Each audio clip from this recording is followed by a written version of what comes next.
Important topic of high school. बच्चे ये exam में आता भी है, सर कार्न लॉ है क्या, इसके प्रभाव क्या है। तो हम पढ़ेंगे बच्चे क्या,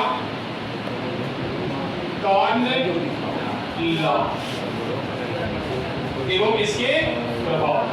तो कार्न लॉ एवं इसके प्रभाव ध्यान देना। एक एक पॉइंट एकदम ध्यान से सुनना, जिसको नहीं समझ में आपसे ध्यान दो, कोई एग्जाम में क्वेश्चन आ सकता है, एकदम इंपॉर्टेंट कर। तो सर एक्चुअली हुआ क्या था, 18वीं सदी का समय है, यानी आज के 200 साल पहले। तो जब 18वीं सदी का समय आया तो एक देश है जिसका नाम क्या बचे, ब्रिटेन। क्या नाम बचे, ब्रिटेन। तो ब्रिटेन में औद्योगिकरण शुरू हो गया। क्या हो गया बच्चे, तो जब ब्रिटेन में औद्योगिकरण मतलब उद्योगों का विकास, उद्योगों का विकास जब शुरू हुआ तो यहाँ पे लोग काम करने अधिक संख्या में, यहाँ पे लोग काम करने अधिक संख्या में आए। तो जब यहाँ पे लोग काम करने अधिक संख्या में आएंगे तो क्या उस ब्रिटेन की जनसंख्या उतनी ही रहेगी, क्या होगी, तो ब्रिटेन की जनसंख्या क्या होगी बच्चे, बढ़ेगी। ध्यान देना, जब ब्रिटेन की जनसंख्या बढ़ गई तो उनके पास अनाजों का उत्पादन क्या था, सीमित था, उतना ही अनाज से जितना हो पाएगा। तो जब अनाजों का उत्पादन सीमित रहेगा और जनसंख्या बढ़ेगी तो क्या बताओ, अनाजों के दाम घटेंगे कि बढ़ेंगे। पहले एक रोटी था 4 लोग खाते थे, लेकिन अब एक रोटी कितने लोग खाएंगे, 10 लोग खाएंगे। तो क्या सबको अधिक अनाज मिलेगा, सबको अधिक मिलेगा, रोटी कम मिलेगा लेकिन दाम क्या हो जाएगा बच्चे, बढ़ेगा।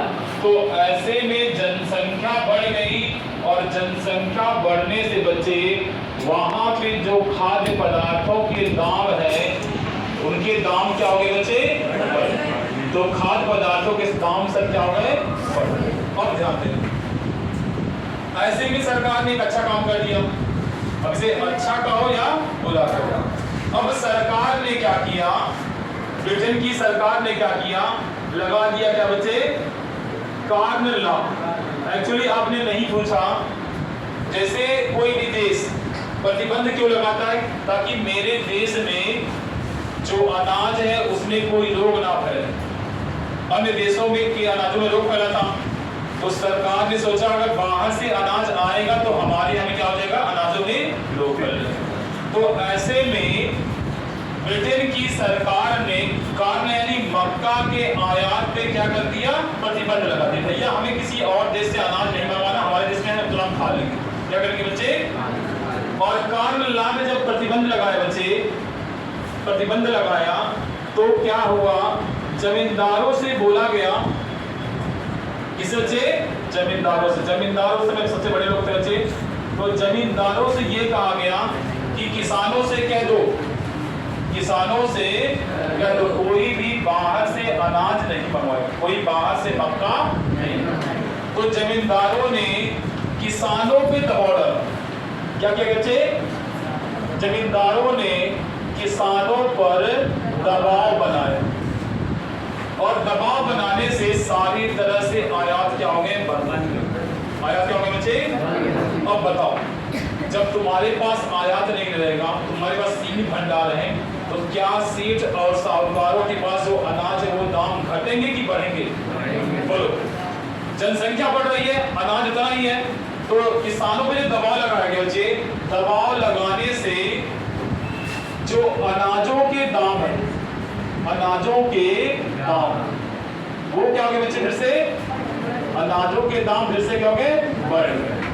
अब जब अनाज के दाम बढ़ेंगे तो याद करो, अभी 3 महीना पहले तेल का दाम 200 रुपया हो गया था, तो तुम कहा से डरे, अरे मोदी ऐसा मोदी वैसा, योगी ऐसा होगी, कहते थे ना, तो डायरेक्ट इल्जाम किसको लगा देते, सरकार को। तो लोगों ने मिलजुल करके कहा भाई सरकार बड़ी गंदी सरकार है, इस सरकार को क्या करो, हटा दो।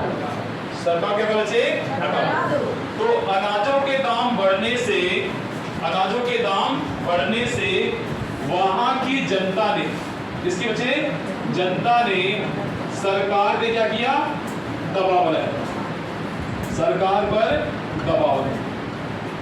तो सरकार पर दबाव बनाने से सरकार ने कहा भाई जनता जब कह रही, जनता ही सरकार है, तो सरकार ने कार्य लॉ को क्या कर दिया बच्चे, समाप्त कर दिया। यानी इसमें जो प्रतिबंध था बच्चे, इसको क्या कर दिया, समाप्त कर दिया।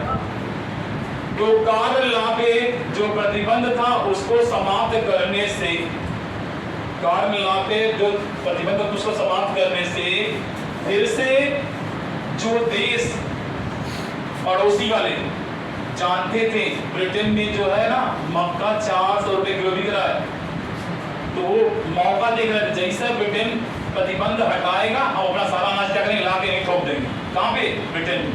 तो बगल में पुर्तगाल, इसमें बहुत सारे देश है बच्चे, चाइना सब कुछ है, तो चाइना आपका एशिया में, तो देश कई देश अपना मौका देख रहे थे, जैसे प्रतिबंध हटाए हम अपना अनाज क्या करें, ला के ब्रिटेन में ठोक दे।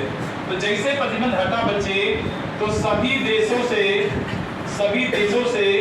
आयात क्या हो गया बच्चे, बढ़ गए। आयात क्या हो गया बच्चे, तो कार्य लॉ समाप्त होने से सभी देशों ने आयात क्या कर दिया, बढ़ा दिया। यानी ब्रिटेन की तरफ निर्यात हो रहा था और ब्रिटेन में ही क्या हो रहा था, आयात हो रहा था। तो सभी देशों ने मिलकर के ब्रिटेन में क्या किया, निर्यात किया, और ब्रिटेन में क्या हो गया, ढेर सारा अनाजों का क्या हो गया बच्चे, आयात। अब बताओ, एक बार फिर से समय आ गया कि ब्रिटेन में अनाजों का बहुत ज्यादा भंडार बढ़ गया। अनाजों का भंडार क्या हो गया बच्चे, और अनाजों का भंडार बढ़ने से जो सेठ साहूकार, जो किसान अनाज को 100 रुपया किलो बेचते थे, मौका पा करके सोचें ठग ले सबको, तो जो सेठ साहूकार जनता को ठग रहे थे और वहां से ढेर सारा अनाज आ गया, तो एक बार फिर से क्या हुआ बच्चे, अनाजों का जो दाम है, यानी मक्का का जो दाम है बच्चे, फिर से क्या हो गया, गिर गया। क्या हो गया बच्चे, यानी मक्का का दाम फिर से क्या हो गया बच्चे, सस्ता। अब दाम सस्ता हुआ तो जो किसान पहले अधिक मुनाफा कमा रहा था, उसे लगा भाई अब तो मेरा खैर नहीं है, अब मेरा खैर नहीं है, क्योंकि इंग्लैंड की जो खेती है वह क्या बच्चे, बिल्कुल खराब कंडीशन, साल भर बर्फ से ढके रहते हैं। तो वहां 1 एकड़ में 5 कुंटल उपजाएंगे, आप 1 एकड़ में कितना उपजाओगे, 20 कुंटल। तो सस्ता कौन बेचेगा, 20 कुंटल वाला कि 5 कुंटल वाला, 5 कुंटल। तो यहाँ के किसान सस्ता बेचेंगे, वहां किसान क्या करेंगे, महंगा बेचेंगे। तो ऐसे में ब्रिटेन के किसानों ने अपना खेती बाड़ी छोड़ करके क्या किया बच्चे, अपना खेती छोड़ दिया, और खेती छोड़ करके वह चले गए दूसरे देशों में काम करने।